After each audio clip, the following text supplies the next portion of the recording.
بسم الله الرحمن الرحيم. ألف لام را تلك آيات الكتاب الحكيم. أكان للناس عجبا أن أوحينا إلى رجل منهم أن أنذر الناس وبشر الذين آمنوا أن لهم قدم صدق عند ربهم. قال الكافرون إن هذا لساحر مبين. إن ربكم الله الذي خلق السماوات والأرض في 6 أيام ثم استوى على العرش يدبر الأمر ما من شفيع إلا من بعد إذنه. ذلكم الله ربكم فاعبدوه أفلا تذكرون. إليه مرجعكم جميعا وعد الله حقا إنه يبدأ الخلق ثم يعيده ليجزي الذين آمنوا وعملوا الصالحات بالقسط. والذين كفروا لهم شراب من حميم وعذاب أليم بما كانوا يكفرون. هو الذي جعل الشمس ضياء والقمر نورا وقدره منازل لتعلموا عدد السنين والحساب. ما خلق الله ذلك إلا بالحق يفصل الآيات لقوم يعلمون. إن في اختلاف الليل والنهار وما خلق الله في السماوات والأرض لآيات لقوم يتقون.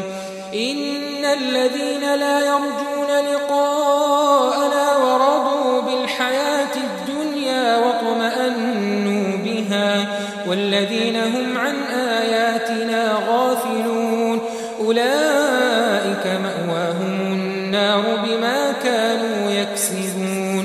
إن الذين آمنوا وعملوا الصالحات يهديهم ربهم بإيمانهم تجري من تحتهم الأنهار في جنات النعيم. دعواهم فيها سبحانك اللهم وتحيتهم فيها سلام وآخر دعواهم أن الحمد لله رب العالمين. अलिफ लाम रा, ये हिकमत वाली किताब की आयतें हैं। क्या लोगों को ताज्जुब हुआ कि हमने उन्हीं में से एक शख्स को हुक्म भेजा कि लोगों को डर सुना दो और ईमान लाने वालों को खुशखबरी दे दो कि उनके परवरदिगार के यहाँ उनका सच्चा दर्जा है। ऐसे शख्स की निस्बत काफिर कहते हैं कि ये तो खुला जादूगर है। तुम्हारा परवरदिगार तो अल्लाह ही है जिसने आसमान और जमीन 6 दिन में बनाए फिर अर्श पर जलवा अफरोज हुआ। वही हर एक काम का इंतजाम करता है। कोई उसके पास उसकी इजाजत हासिल किए बगैर किसी की सिफारिश नहीं कर सकता।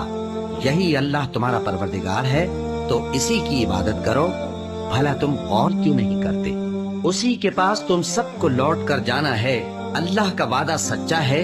वही खलकत को पहली बार पैदा करता है फिर वही उसको दोबारा पैदा करेगा ताकि ईमान वालों और नेक काम करने वालों को इंसाफ के साथ बदला दे। और जो काफिर हैं उनके लिए पीने को निहायत खौलता पानी और दर्द देने वाला अजाब होगा क्योंकि वो कुफ्र करते थे। वही तो है जिसने सूरज को खूब रोशन और चांद को भी मुनव्वर बनाया और चांद की मंजिलें मुकर्रर की ताकि तुम बरसों का शुमार और कामों का हिसाब मालूम करो। ये सब कुछ अल्लाह ने तदबीर से पैदा किया है। समझने वालों के लिए वो अपनी आयतें खोल खोल कर बयान फरमाता है।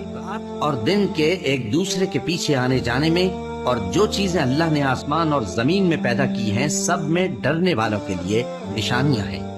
जिन लोगों को हमसे मिलने की तवक्को नहीं और दुनिया की जिंदगी से खुश और उसी पर मुतमईन हो बैठे और हमारी निशानियों से गाफिल हो रही है उनका ठिकाना उन अमाल के सबब जो वो करते हैं दोज़ख है।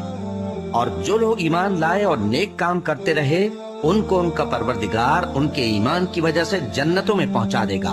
उनके नीचे नेमत के बागों में नहरें बह रही होंगी جب وہ ان میں ان کی نعمتوں کو دیکھیں گے تو بے ساختہ کہیں گے سبحان اللہ، اور آپس میں ان کی دعا سلام علیکم ہوگی، اور ان کا آخری قول یہ ہوگا کہ اللہ رب العالمین کی حمد اور اس کا شکر ہے۔